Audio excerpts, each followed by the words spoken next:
बहुत पुरानी बात है। एक गांव में दो लड़के रहते थे। एक का नाम ज्ञानवान और दूसरे का नाम बुद्धिमान था, लेकिन दोनों पढ़ने लिखने में बहुत कमज़ोर थे। दोनों के माता पिता उनको लेकर बहुत परेशान थे। उन्होंने ज्ञानवान और बुद्धिमान को अच्छी शिक्षा देने के लिए बनारस भेज दिया। ज्ञानवान और बुद्धिमान ने बनारस में कुछ वर्ष रहकर अध्ययन किया। अब दोनों ही अच्छी शिक्षा ग्रहण कर विद्वान हो चुके थे। विद्वान होने के साथ ही उनमें इस बात का घमंड भी आ गया था कि वे बहुत विद्वान हैं।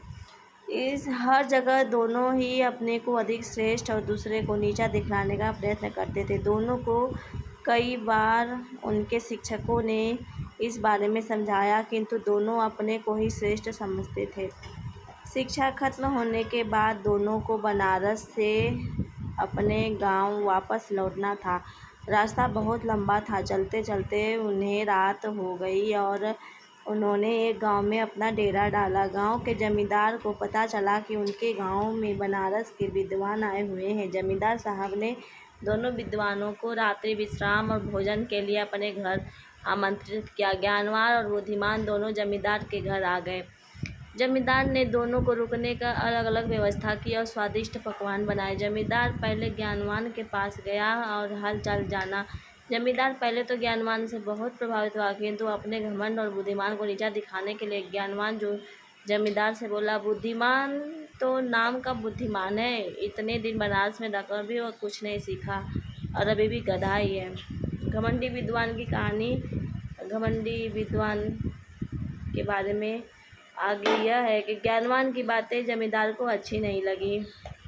ज्ञानवान से मिलने के बाद वह बुद्धिमान से मिलने गया। बुद्धिमान में भी ज्ञानवान की तरह ही बातें की और कहा, ज्ञानवान को कोई ज्ञान नहीं है, वह तो बैल है जिसे कुछ नहीं आता।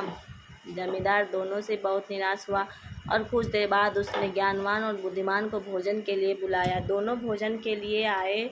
जब दोनों को थालियां परोसी गईं तो थाली में घास और भूसा था। थालियां देखकर दोनों जमींदार पर बहुत क्रोधित हुए और बोले, आपने यहाँ हमें बेइज्जत करने के लिए बुलाया है? क्या हम कोई जानवर हैं जो आप हमें भूसा और घास खिला रहे हैं? जमींदार हाथ जोड़कर बोला, मान्यवर, आप विद्वान हैं और मेरे मेहमान हैं। मेरा उद्देश्य आपकी बेइज्जती करना नहीं है। आप दोनों ही विद्वान होकर एक दूसरे को बैल और गधा बोल रहे थे, इसलिए बैल और गधे को जो भोजन पसंद है मैंने आपको वही भोजन परोस दिया।